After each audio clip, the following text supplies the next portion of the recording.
آپ کے یقین میں کمی ہو سکتی ہے، اللہ کے پاس تو کسی چیز کی کمی نہیں۔ ایک بات اپنے ذہن میں بٹھا لیں، اگر اس نے مانگنے کی توفیق دی ہے تو وہ آپ کو عطا کرنا چاہتا ہے۔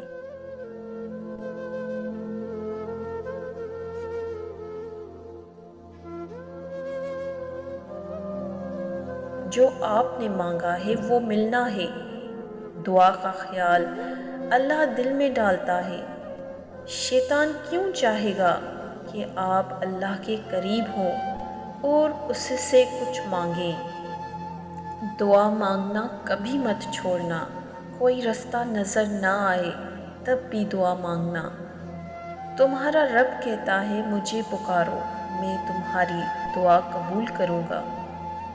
جب وہ خود کہہ رہا ہے وہ قبول کرے گا، پھر تم نے کیسے سوچ لیا تمہاری دعا کوئی اثر نہیں رکھتی؟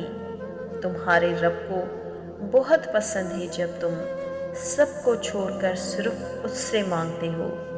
تمہیں اندازہ بھی نہیں تمہاری دعا کیا کر سکتی ہے۔ دعا تمہیں فرش سے عرش تک لے جا سکتی ہے۔ کیوں نہیں کر لیتے اس رب سے دوستی؟ کیوں نہیں بتاتے اس کو اپنے دل کا حال تم؟ کب سے آس لگائے بیٹھے ہو؟ تم کیا برداشت کر رہے ہو؟ تم کتنی تکلیف میں ہو؟ تم کیا محسوس کر رہے ہو؟ تم کتنا تھک گئے ہو؟ یقین کرو وہ ہر بات سے واقف ہے، تمہارے دل کا حال جانتا ہے۔ وہ دنیا والوں کی طرح نہیں ہے جو تمہارے عیب، غلطیاں، گناہ تمہارے منہ پہ مارے گا۔ وہ تو اتنا رحیم ہے کہ ہمارے گناہوں کی سزا بھی ہمیں فوراً نہیں دیتا۔ تم اپنے اللہ کو پکارو تو صحیح، وہ تو منتظر ہے تمہارا۔ تمہارا اللہ تمہیں تب سے جانتا ہے جب تمہارے وجود کے لیے مٹی بھی اکٹھی نہیں کی تھی، تم اپنے ماں کے وجود کا حصہ بھی نہیں بنے تھے۔ وہ تمہیں تب سے جانتا ہے کہ یہ میرا بندہ ہے۔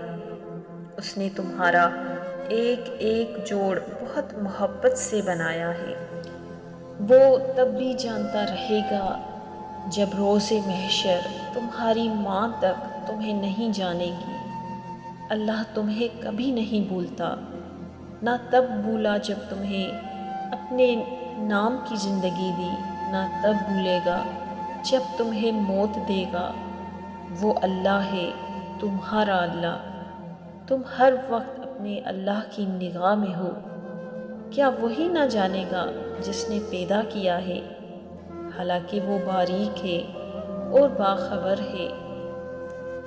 دوستوں، اگر ویڈیو پسند آئی ہو تو اسے لائک اور کمنٹ کرنا مت بھولیے گا، اور ہمارے چینل کو سبسکرائب کر لیجیے گا تاکہ ہماری ہر آنے والی نئی ویڈیو آپ تک پہنچ جائے۔ شکریہ، جزاک اللہ۔